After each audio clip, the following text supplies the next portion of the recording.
করছেন নেতাকর্মীরা, তারা দাবি জানিয়েছেন দুই দলকে অর্থাৎ ইসলামী ছাত্র শিবির এবং বাংলাদেশ জাতীয়তাবাদী ছাত্র দলকে নিরাপদ ক্যাম্পাস সহাবস্থাপন যে নিশ্চিত করা সেটির পক্ষে কিন্তু আসলে তাদেরকে আহ্বান জানিয়েছেন এবং তারা বলছেন যে ক্যাম্পাসে যে সন্ত্রাসী যে কার্যক্রম সেটি কিন্তু যদি যতক্ষণ পর্যন্ত বন্ধ না হবে ততক্ষণ পর্যন্ত ইসলামী ছাত্র আন্দোলন তারা কিন্তু কঠোর থেকে কঠোর কর্মসূচিতে যাবে এমনটাই কিন্তু হুঁশিয়ারি দিয়েছে এবং ছাত্রবান্ধব কার্যক্রম করার জন্য কিন্তু তারা হুঁশিয়ারি দিয়েছে। সেই হুঁশিয়ারিতে কিন্তু আসলে আপনারা দেখতে পাচ্ছেন যে ইতিমধ্যেই ইসলামী ছাত্র আন্দোলনের নেতাকর্মীরা বাংলাদেশ সচিবালয়ের সামনে কিন্তু তাদের যে পদযাত্রাটি সেটি রয়েছে এবং প্রেস ক্লাবে গিয়ে কিন্তু তাদের এই পদযাত্রাটি শেষ হবে এবং কেন্দ্রীয় নেতাকর্মীরা যারা রয়েছেন তারাও কিন্তু রয়েছে এখানে এবং অর্থাৎ তারা যেই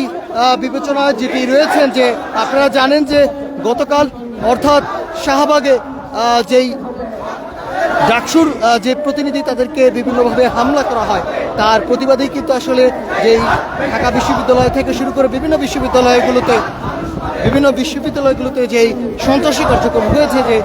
তারই প্রতিবাদে কিন্তু তারা যে পদযাত্রা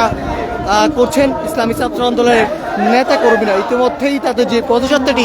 সেটি কিন্তু আসলে বাংলাদেশ সচিবালয়ের সামনে রয়েছে অর্থাৎ জুমার নামাজের পরে বাইতুল মোকাররমের উত্তর গেট থেকে তাদের এই পদযাত্রা শুরু করেন এবং শেষ করবেন জাতীয় প্রেস ক্লাবের সামনে গিয়ে তারা এবং তারা কিন্তু স্লোগানে মুখরিত এই বাংলাদেশ সচিবালয়ের সামনে অর্থাৎ তারা কিন্তু একটি সুষ্ঠু সাংস্কৃতিক ক্যাম্পাস কিন্তু আসলে তারা চান। সামনে ভিডিওতে আসতেছে পুরো বারবার তুমি লাইভে আসতেছে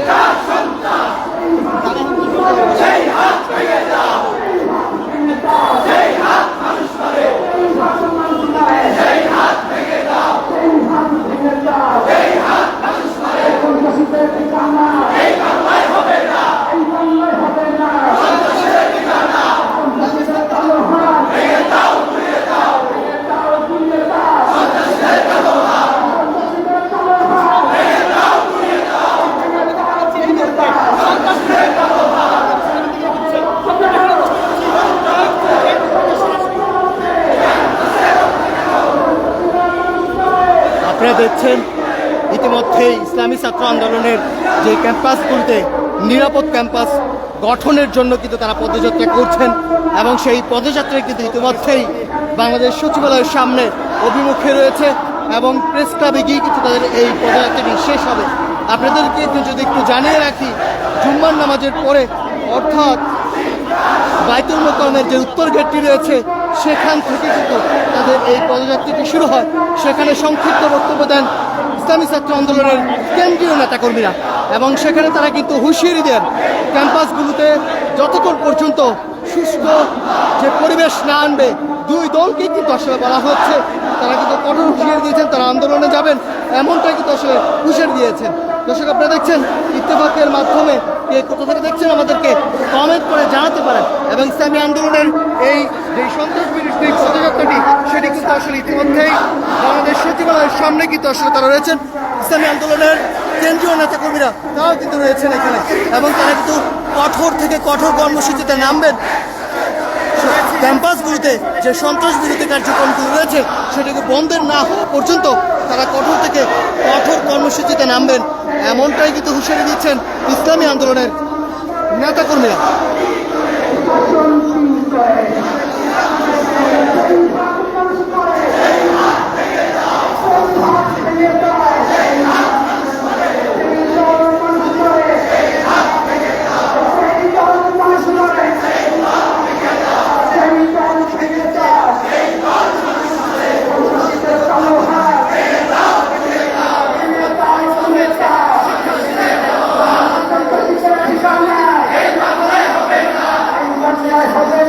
দর্শক আপনাদেরকে জানিয়ে রাখি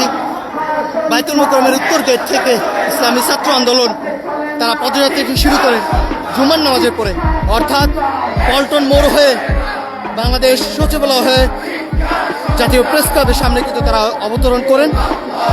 এই ইতিমধ্যেই তারা যেই শিক্ষা প্রতিষ্ঠানে যে চলমান সন্ত্রাসী কার্যক্রমের প্রতিবাদ রাজনৈতিক সহাবস্থান যে নিশ্চিত ও নিরাপদ ক্যাম্পাসের দাবিতে ইসলামী আন্দোলনের নেতাকর্মী ইতিমধ্যেই বাংলাদেশ যেই সচিবালয় রয়েছে সেটি অভিমুখে ত্যাগ করে ইতিমধ্যেই তারা জাতীয় প্রেস ক্লাবের সামনে রয়েছে এবং জাতীয় প্রেস ক্লাবে এসে কিন্তু তাদের সংক্ষিপ্ত বক্তব্যে কিন্তু আসলে এখানে তারা এই যে পদযাত্রাটি সেটি শেষ করবে।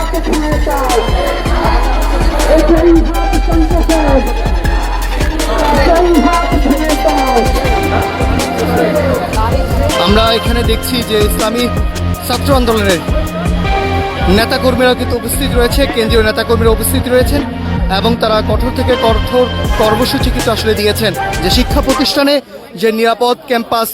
গঠনের দুই দলকে কিন্তু আসলে তারা কিন্তু আহ্বান জানিয়েছেন। সেটি কিন্তু আসলে আপনারা দেখতে পাচ্ছেন ইসলামী আন্দোলনের যে ছাত্র আন্দোলনের নেতাকর্মীরা তারাও কিন্তু আসলে এখানে উপস্থিত রয়েছে।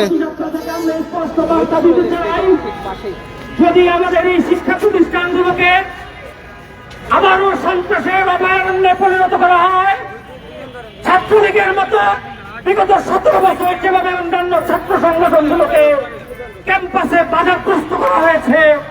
শিক্ষার্থীদের উপরে নির্মম নির্যাতন চলেছে, যদি আবারও ছাত্রদল এবং ছাত্র শিবিরের কেউ আবারও শিক্ষা প্রতিষ্ঠানগুলোকে শিক্ষার্থীদেরকে তারা যদি নির্যাতনের শিকার করে শিক্ষা প্রতিষ্ঠানগুলোকে সন্ত্রাসের অভয়ারণ্য বানায়, আমরা সকল ছাত্র জনতাকে নিয়ে ছাত্রদল অথবা ছাত্র শিবির যেই কাজ করবে তাদের বিরুদ্ধে কোনো আন্দোলন করে চলবে ইনশাআল্লাহ। যেভাবে ছাত্রলীগকে ক্যাম্পাস ছাড়া করা হয়েছে সেভাবে সন্ত্রাসীদেরকেও ক্যাম্পাস ছাড়া করা হবে। আগামী রবিবার 26 তারিখ দেশব্যাপী সকল ক্যাম্পাসের সামনে সন্ত্রাস বিরোধী মানববন্ধন কর্মসূচি পালন করা হবে ইনশাআল্লাহ। আজকের অনুষ্ঠানে যারা অংশগ্রহণ করেছেন, সম্মানিত প্রশাসনের যারা রয়েছেন, সম্মানিত সাংবাদিক বৃন্দ যারা রয়েছেন, সবাইকে ধন্যবাদ জানিয়ে শেষ করছি। আল্লাহুম্মা আমিন। রব্বানা আতিনা ফিদ দুনিয়া হাসানা ওয়া ফিল আখিরাতি হাসানা ওয়া কিনা আযাবান্নার। রব্বুল আলামিন ইয়া আল্লাহ, যে জালিম থেকে আমাদেরকে মুক্ত করেছে, আবারও কোন নতুন জালিমের কাঁধে আমাদের দায়িত্ব দিও না মাওলা। ইয়া আল্লাহ, আহ্বান জানিয়েছেন যে ক্যাম্পাসগুলোকে নিরাপদ ক্যাম্পাসের জন্য তারা আগামী দিনের ভবিষ্যৎ। আদারল্যান্ড 24 মাতৃভূমি বিশ্ব সংবাদ 24 ঘন্টা।